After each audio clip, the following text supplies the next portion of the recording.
Bagaimana mensikapi orang tidak suka sama antum? Dan pasti ada yang tidak suka. Setiap manusia ada yang suka, ada yang enggak suka. Jangan kita Tuhan aja demikian.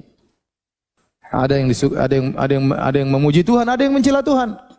Orang Yahudi mencela Tuhan. Allah tidak selamat dari celaan orang-orang Yahudi. Wa qalatil yahudu yadullahi maghlula. Orang Yahudi berkata tangan Allah terbelenggu.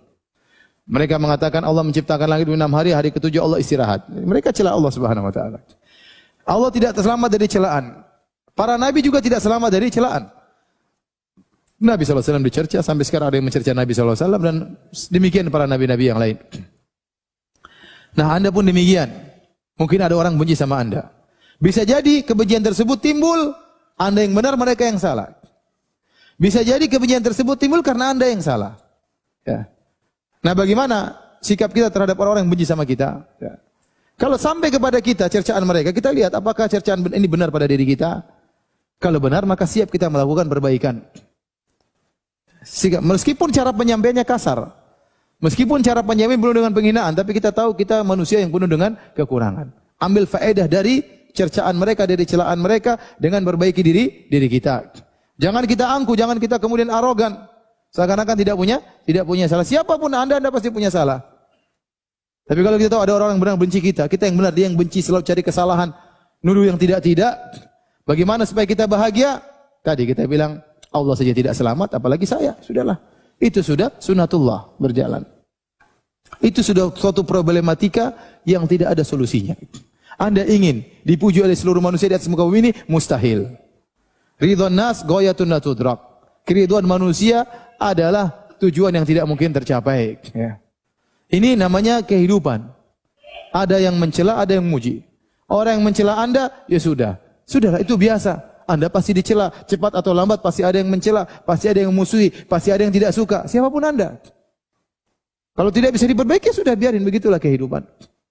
Ini problematika yang tidak ada solusinya. Suatu problematika yang tidak ada solusinya, itu bukan problem. Itu namanya lika-liku kehidupan. Saya ulangi, suatu problematika yang tidak ada solusinya, itu bukan problem. Itu namanya apa? Lika-liku kehidupan. Orang mengeluh, Ustaz, saya kok rambut saya semakin hari yang putih semakin banyak. Itu bukan problem. Itu memang kehidupan seperti itu. Ya. Ya enggak mungkin ente mau hidup terus. Engkau akan tua, lama-lama mati. Ya sudah, manusia juga seperti itu. Sama seorang datang ke Jakarta kemudian ngeluh, Jakarta macet. Ya sudah, enggak ada solusinya. Ente mau hidup di Jakarta, nikmati kemacetan tersebut. Ente enggak ingin macet, sana tinggal di Papua. Enggak macet. Ada ibu-ibu telepon saya. Saya di luar negeri, ada ibu telepon saya. Qadarullah nomor saya ketahuan sama dia. Telepon. Setengah jam ngomong. Aduh, mau tak matikan enggak tega. Ustaz gini, suami saya gini. Nasihat ibu. Sudah cerita sudah enggak bisa berubah gini itu. Sudah Bu, suami ibu enggak bisa berubah. Ya udah, itu berarti bukan problem kata saya. Itu lika-liku kehidupan. Sabar. Ini bukan problem Ustaz, bukan. Sabar. Itu lika-liku kehidupan. Oh ya Ustaz. Katanya enggak bisa berubah. Sudah, kalau enggak bisa berubah mau diapain? Kalau bisa berubah itu namanya problem yang ada solusinya. Kalau enggak bisa ya sudah. Ente ingin semua orang cinta sama ente, mustahil. Mustahil. Pasti ada yang enggak suka sama Anda. Nah, bagaimana kita bisa bahagia menghadapi orang yang tidak suka dengan kita, dalam tanda kutip musuh-musuh kita? Pertama, ente ingat bahwasanya inilah kehidupan. Yang kedua, orang lebih afdal daripada Anda yang tidak ada cacatnya, tidak ada kekurangannya, ya, juga tidak selamat para nabi. Tuhan yang Maha Esa pun tidak selamat dari cacaan makhluknya. Ini yang pertama. Yang kedua, jangan sibukkan diri Anda dengan mereka. Jangan pernah pingin tahu tentang kabar mereka. Jangan cari-cari tahu tentang apa omongan mereka. Itu hanya membuat Anda sengsara. Dia ngomong apa tentang saya sih? Ngapain ini tanya-tanya? Biarin dia ngomong, itu nggak usah dengar. Makanya Syekh Sa'di mengatakan, kalau ada yang mencela Anda, sesungguhnya kemudaratan itu muncul tatkala Anda ingin tahu tentang dia. Kalau Anda cuekkan, Anda bahagia aja. Udah, dia ngomong apa yang penting Anda sama istri, sama anak-anak, selesai. Jalan-jalan, biarin ngomong apa. Ada yang lapor, Ustaz si fulan, saya nggak mau dengar. Nanti dengar sendiri aja. Yang pusing Anda nggak mau pusing. Nanti dengar sendiri, saya nggak mau dengar. Berapa kali orang tegur saya bilang saya tidak mau dengar. Ada yang kirim, Ustaz ada yang ceramah, saya nggak mau dengar. Langsung saya delete, saya bilang, saya tidak mau dengar. Jangan kirim lagi seperti itu. Ada ibu lagi datang, Ustaz ada yang nuduh. Saya tidak mendengar. Ibu saya enggak suka seperti ini. Jangan ulangi lagi. Saya tegas. Saya lagi bahagia, ente ganggu seperti ini.